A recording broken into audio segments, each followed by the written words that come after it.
The cave mentioned in Surah Kahf, and we will go inside.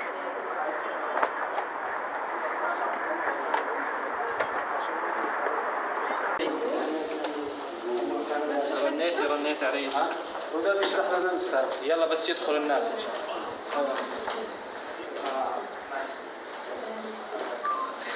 Refuge from the people in the city because they worship one Allah, one God, and everybody else didn't. So they stayed in the cave for 309 years. When they came out, they were. Ask him to repeat that in English. Let's go see if he can repeat it in English.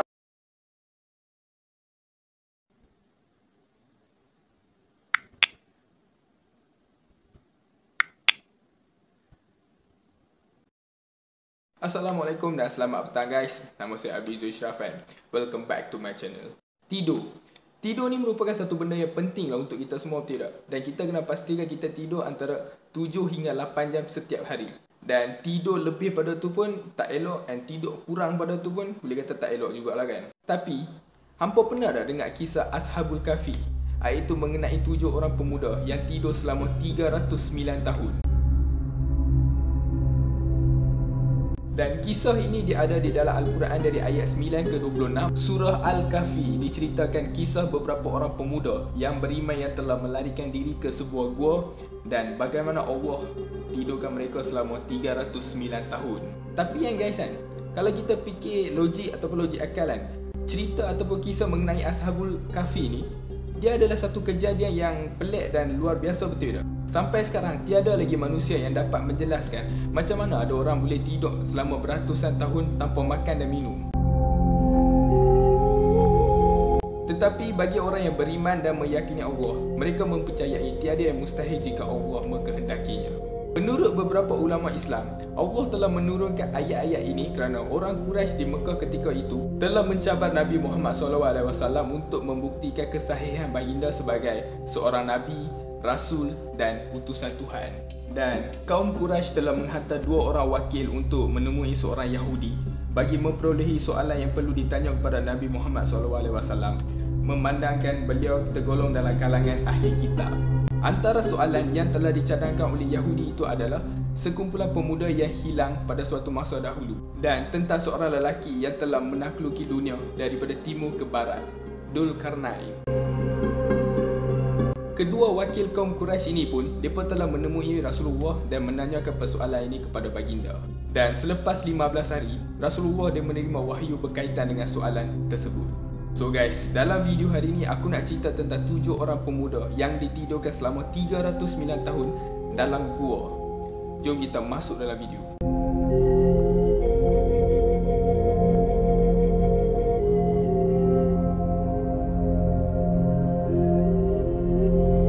Kisah tentang Ashabul Kahfi ni kan, dia mempunyai beberapa persamaan dengan versi Kristian, di mana ada sekumpulan pemuda yang warak yang menentang seorang raja yang menekankan rakyatnya untuk menyembah selain pada Tuhan. Dan sekumpulan pemuda ini dengan berani mereka menyuarakan di hadapan raja tersebut bahawa Tuhan mereka adalah Tuhan langit dan bumi dan mereka tidak mengiktiraf siapa pun selainnya. Dan raja ni dia berasa sangat marah dengan apa yang pemuda ni semua cakap kat dia tu. And dia memberi amaran membunuh kepada mereka. Tetapi raja ni dia memberi masa selama 3 hari kepada mereka ni untuk mengubah fikiran mereka, ataupun mereka akan berdepan dengan kematian. Tetapi dalam tempoh masa yang diberikan kepada mereka ni, kesemua pemuda ini mereka melarikan diri dari kota tempat tinggal mereka ni. Dan dalam perjalanan ni, ada seekor anjing turut mengikuti bersama mereka.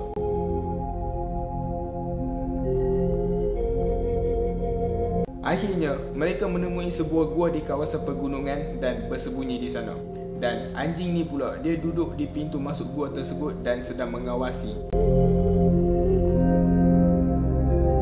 Berasa penat, mereka tertidur untuk satu tempoh yang sangat lama. Dan keesokan harinya, raja yang zalim itu dia mengarahkan agar pemuda-pemuda ini dibunuh serta-merta. Tetapi mereka menemui kegagalan kerana mereka tidak dapat menemui pemuda itu kat mana saja kat tempat itu. Dalam tempoh masa yang lama juga raja itu tadi, tapi dia tidak menjumpai kesemua pemuda ini. Apabila kesemua pemuda ini mereka tersedar daripada tidur yang sangat lama itu, ada di antara mereka mula menanya, berapa lama kan yang kita tidur ni? Ada yang cakap 1 hari dan ada yang cakap setengah hari. Tetapi mereka siapa pun tak tahu berapa lama yang mereka tidur tu. Mereka berasa sangat lapar, mereka berasa sangat dahaga. Dan salah seorang daripada 7 orang pemuda tu kembali ke kota untuk nak membeli makanan. Tetapi 7 orang pemuda ni, mereka still menganggap diri mereka berada dalam satu ancaman yang besar lagi. Mereka tak tahu. So mereka still menganggap mereka berada dalam ancaman yang besar lagi. And mereka ingat raja tu still duk cari mereka. Dan salah seorang yang tadi aku cakap tuan, salah seorang daripada mereka yang pergi kota untuk nak membeli makan tu, dia sedang melangkah berhati-hati untuk memasuki kota itu kerana risau akan kehadiran tentera yang mencari mereka itu. Dan pemuda tersebut dia selamat sampai ke sebuah pasar di kota itu.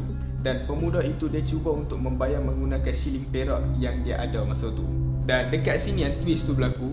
Apabila dia membayar menggunakan shilling tu, penjual tu dia tidak menerima shilling itu dan dia berkata shilling ni adalah shilling yang lama dan tidak digunakan lagi. Terkejut melihat shilling berkenaan dan terdedahlah identitinya. Penjual itu dia menceritakan kepada pemuda tersebut bahawa Raja Kufar yang zalim itu telah lama mati dan raja yang kini memerintah adalah raja yang alim dan warak. Pemuda tersebut dia telah dibawa untuk menemui dengan raja yang baru dan baginda menjadi sangat terkejut apabila dia mengetahui siapakah sebenarnya pemuda berkenaan itu. Raja itu dia sangat tidak menyangka lah dapat jumpa balik dengan pemuda yang hilang selama 309 tahun tuan. Dan raja itu juga dia meminta untuk membawa rakan-rakannya yang masih berada di gua itu untuk berjumpa dia di istana dia. Dan kisah ini berakhir apabila kesemua pemuda itu meninggal dunia tidak lama selepas itu. Tetapi dalam Al-Quran, dia tidak pernah sama sekali menyebut berapa ramai pemuda yang terlibat dalam kisah ini. Kitab suci ini dia menyatakan bahawa manusia akan memberi pendapat bahawa terdapat 3 orang, yang lainnya menyatakan 5 orang dan ada yang menyebut 7 orang pemuda kesemuanya lah.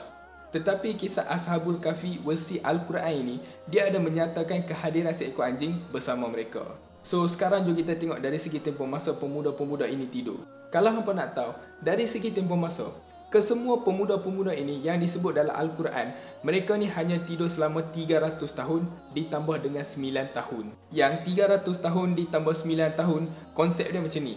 Ada pendapat yang merujuk 300 tahun ditambah 9 sebagai 300 tahun solar yang bersamaan dengan 309 tahun lunar. So solar ni adalah matahari dan lunar ni adalah bulan. Dan pada ayat ke-26 di surah Al-Kahfi, apa yang disebut adalah Allah lebih mengetahui berapa lama mereka tinggal di dalam gua. Kepunyaanlah semua yang tersembunyi di langit dan di bumi. Alangkah terang penglihatannya dan alangkah tajam pendengarannya. Tidak ada seorang pelindung pun bagi mereka selain daripadanya. Dan tidak ada mengambil seorang pun menjadi sekutunya dalam menetapkan keputusan. So, yang tu je untuk video hari ni. Kisah ni dia boleh dikatakan satu kisah yang legenda yang diwarisi dari generasi ke generasi.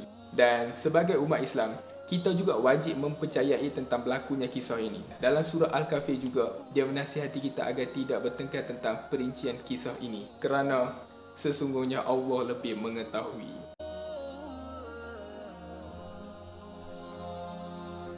So, apa yang hampa rasa tentang video ni?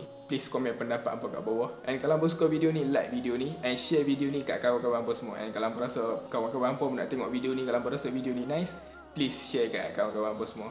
And kalau hampa belum subscribe channel ni, please tekan button subscribe tu. So nanti aku akan jumpa hampa dengan video lebih menarik.